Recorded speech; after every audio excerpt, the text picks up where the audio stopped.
Katakot-takot na corruption po sa PhilHealth. Tingnan na lamang po ninyo kung bakit nawawaldas. Ginawa pong milking cow ang PhilHealth nung kami po ay inimbestiga namin yan. Lahat po, hindi ko naman po nilalahat ang mga healthcare institutions. Ngunit sa dami po ng bilang na talagang dinisiplinahan ng PhilHealth. Halos lahat po. Kunwari po, na-admit ang isang pasyente. 2 days lang pong nag-admit. Gagawin pong 7 days o kaya 10 days. Para sa ganun po ay singilin sa PhilHealth at paghahati-hatian po yung kanilang nakulimban. Minsan naman po ang sakit ay hindi naman malala. Sipon. Gagawin pong pulmonya. Isip-isipin po ninyo yung gagawin nila. Ito pa po yung panghuli. Para naman po natapos na po ako. Magkano po ba yung ano yung tawag doon? Thermodialysis, Mr. President Juro. Magkano po ba yung nagagastos natin sa isang sesyon ng hemodialysis?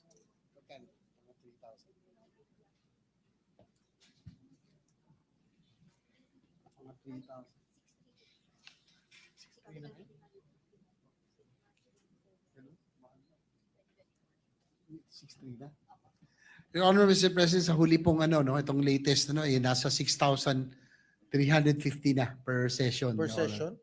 Ang Dati po nasa binabasa, 3,000 lang eh. Pero Per ngayon, session or per cycle? per session.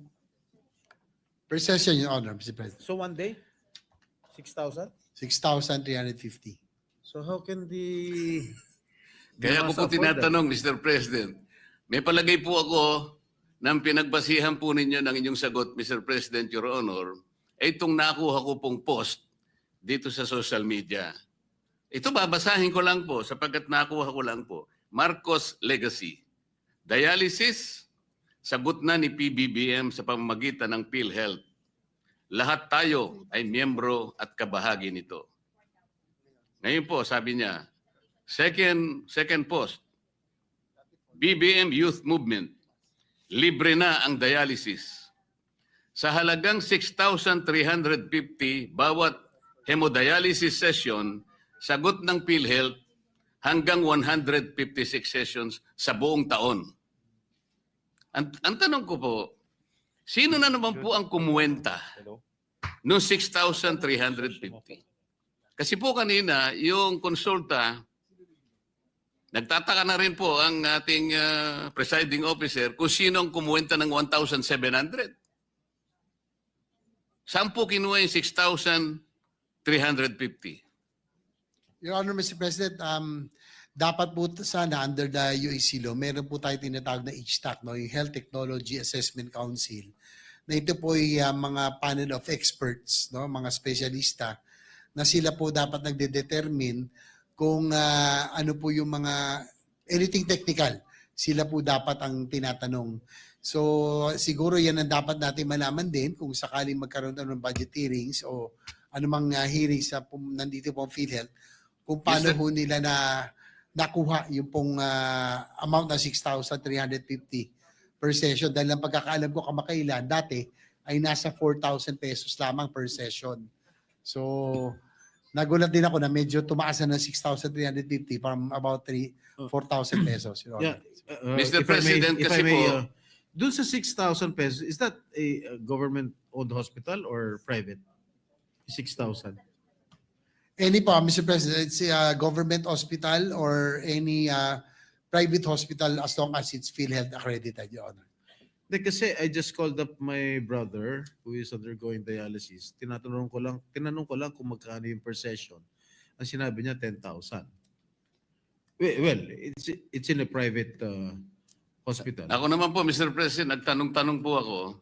Ang nakukuha ko 500 to 600 pesos. Kasi per session. per session po. Kasi kung 156 sessions per year, yung 6,350, halos 1,000,000 po yun sa isang taon. Ang budget po ng PhilHealth sa dialysis is 20 billion. Sa mga katwid, kung ito po ang batayan na halaga, 6,350, 20,000 patients lang po ang kakasa sa 20 billion. Magkano po ba ang isang dialysis machine, Mr. President. Between 600 to 700, 600 to 800 pesos. Kinuwenta ko na lamang po sa 500. Ano yun po yung nakukuha ko pong feedback sa mga nagpapadialysis. Hindi po dapat 20,000 ang magiginabang. Tinaas na naman po nila. At the very least, Mr. President, 240,000 ang dapat makinabang. Ito na naman po, pag hindi nyo binantayan, this is again a possible source of corruption. Maraming salamat po, Mr. President. Thank you, Senator Marcoleta, for enlightening us